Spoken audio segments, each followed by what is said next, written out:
Principe de précaution. Je vais faire un peu d'idéologie. Voilà, parce que j'ai entendu dire qu'il y avait des idéologies. Nous avons certaines idéologies. Nous, au niveau de l'association, on n'a rien à vendre, hein, si ce n'est un développement harmonieux qui préserve notre environnement et ses composantes.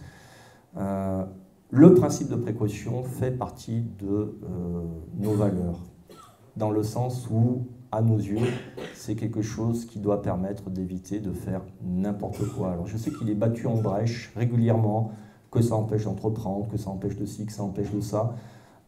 Là, on voit bien dans cette affaire que si le principe de précaution avait été pris en compte dès le début, peut-être qu'on n'aurait pas vécu cette catastrophe. Par contre, un grand merci à tous ceux qui sont mobilisés. Et un peu, la préfecture nous l'a dit qu'ils ont interrompu le protocole le 8 octobre. Ils ont fait état du principe de précaution à ce moment-là, vu ce qui était sorti. Ça, ils ne l'ont pas dit officiellement, mais ça voulait dire ça entre les lignes. Ils se sont dit non, parce que normalement, ça devait durer un mois et potentiellement jusqu'à fin décembre, enfin 24 décembre. Ils ont préféré interrompre leur expérimentation. Ça aurait été mieux qu'ils le fassent avant. Toujours dans la discussion, l'étude de cas analogues, la DDT, la DREAL, l'OFB, la CNR, les bureaux d'études. Quand on étudie le dossier, il n'y a aucune référence à des vidanges de barrages analogues. Il y a plus de 200 barrages de classe A en France, plus de 200. Ils ont déjà été vidangés. Pour certains, il y a déjà eu des catastrophes et on sait pourquoi.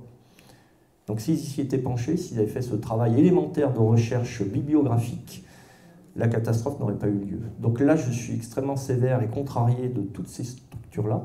Alors la CNR, pourquoi j'en parle? Parce que, bon, ils y sont pour rien, mais c'est une filiale de la CNR, la CN''R, qui gère cet ouvrage. Quand le SDEA a transmis délégation à la CNR, ils nous ont dit à cette époque-là, hein, les membres de l'association, j'étais pas le seul, en sont témoins aussi, bah, que oui, ça marchait pas bien ce barrage, mais que c'était de leur faute du SDEA, parce que c'est pas leur corps de métier. Par contre, maintenant qu'ils l'ont donné à la CNR, enfin pas donné, hein, il y a une redevance, il y a un loyer, excusez-moi, je n'ai pas employé le bon terme, ça va bien marcher, tous les problèmes que vous nous reprochez, ça va aller mieux, parce que c'est leur corps de métier, ça savent faire. Moi, je ne comprends pas que dans ce dossier-là, parce que la CNR, elle est habituée aussi à ce genre de choses, on n'a rien vu de demande auprès de la CNR sur comment s'y prendre, comment faire.